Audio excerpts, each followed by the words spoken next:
राधा स्वामी सत्संग व्यास की पुस्तक धरती पर स्वर्ग की ऑडियो रिकॉर्डिंग। कॉपीराइट 2022 राधा स्वामी सत्संग व्यास। धरती पर स्वर्ग। लेखक दरियाई लाल कपूर। प्रकाशक J.C. सेठी। सेक्रेटरी राधा स्वामी सत्संग व्यास, डेरा बाबा जैमल सिंह। कॉपीराइट 1973-2016 राधा स्वामी सत्संग व्यास। सर्वाधिकार सुरक्षित। पहला संस्करण 1973। विषय सूची प्रकाशक की ओर से। प्राक्कथन। अध्याय 1 बाबा जैमल सिंह जी। अध्याय 2 हुजूर महाराज सावन सिंह जी। अध्याय 3 सरदार बहादुर महाराज जगत सिंह जी। अध्याय 4 हुजूर महाराज चरण सिंह जी। अध्याय 5 संतों की शिक्षा। अध्याय 6 कुछ महत्वपूर्ण बातें। अध्याय 7 परिशिष्ट। प्रकाशक की ओर से।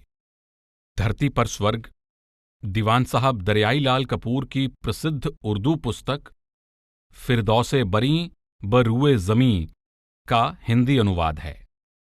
इसमें दीवान साहब ने डेरा बाबा जैमल सिंह की स्थापना तथा विकास का वृत्तांत दिया है। डेरे का इतिहास एक तरह से उन महान संतों के जीवन का वृत्तांत है जिनकी अपार कृपा, करुणा, प्रेम और परिश्रम से एक निर्जन वन विकसित होकर आज एक पावन और सुंदर उद्यान बन गया है। इसके साथ ही यह पुस्तक संतमत के प्रसार का विवरण है, जो पंजाब के एक छोटे से क्षेत्र से शुरू होकर आज भारत के हर नगर और प्रांत में ही नहीं बल्कि विश्व के प्रायः सभी देशों में पहुंच चुका है।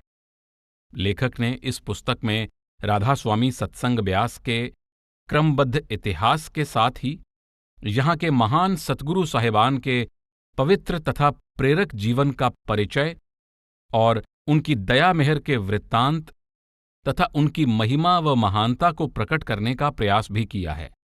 दीवान साहब ने BA LLB की परीक्षा पास करने के उपरांत जालंधर में वकालत शुरू की और शीघ्र ही इनकी गणना वहां के श्रेष्ठ वकीलों में की जाने लगी। 7 वर्ष बाद सरकार ने इनको न्यायाधीश के पद पर नियुक्त किया। दीवान साहब कपूरथला राज्य में वित्त मंत्री भी रह चुके हैं। सन 1947 में सेवानिवृत्त होने पर वे अपना अधिकांश समय डेरे में बिताने लगे तथा 1957 में तो इन्होंने पूरी तरह से डेरे में निवास करना शुरू कर दिया। आप विद्वान, अभ्यासी तथा विनम्र सत्संगी थे। वे अपने जीवन के अंतिम 20 वर्ष हुजूर महाराज चरण सिंह जी के निजी सचिव यानी पर्सनल सेक्रेटरी रहे। सन 1977 में इनका देहांत हुआ। दीवान साहब की अंग्रेजी पुस्तक call of the great master यानी हिंदी में संत समागम बहुत लोकप्रिय हुई है। इसका अनुवाद हिंदी, पंजाबी, उर्दू तथा कुछ यूरोपियन भाषाओं में हो चुका है। दीवान साहब में युवकों सा उत्साह और स्फूर्ति थी। फिरदौसे बरी बरूए ज़मीं के उर्दू प्रकाशन के बाद इनको अपने अध्ययन और खोज में कई तथ्य मिले तथा इन्होंने अथक परिश्रम करके अपनी पुस्तक का यह संशोधित और परिवर्तित संस्करण तैयार किया है। इनको 27 दिसंबर 1910 को हुजूर महाराज सावन सिंह जी से नाम की दौलत प्राप्त हुई तथा तब से निरंतर डेरे में आते तथा सतगुरु की सेवा करते रहते। इनको 67 वर्षों के अध्ययन, अभ्यास और डेरे के 3 सतगुरु साहिबान के निकट संपर्क का सौभाग्य प्राप्त हुआ था। इन्होंने इस अवसर का पूरा लाभ उठाया।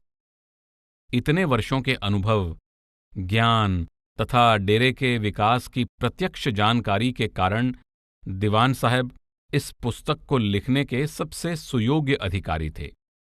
दीवान साहब ने इस हिंदी संस्करण के साथ ही इस अनमोल ग्रंथ के सर्वाधिकार राधा स्वामी सत्संग व्यास को भेंट कर दिए, जिसके लिए हम इनके आभारी हैं। पिछले 20-25 वर्षों में डेरे में जो दर्शनीय, प्रशासकीय और क्रियात्मक रूप से आध्यात्मिक और निर्माण संबंधी उन्नति सतगुरु साहिब की असीम दया मेहर और परिश्रम से हुई है, उसे लिखने के लिए तो इस पुस्तक को दूसरे अतिरिक्त संस्करण यानी एडिशन की आवश्यकता है। आशा है कि प्रेमी पाठक धरती पर स्वर्ग को रुचिप्रद तथा प्रेरक पाएंगे और इसे सुनकर संत मार्ग पर दृढ़तापूर्वक अग्रसर होने के लिए और अधिक उत्साह प्राप्त करेंगे। S.L. सोंधी, सेक्रेटरी, राधास्वामी सत्संग ब्यास, डेरा बाबा जैमल सिंह, जिला अमृतसर, 1973।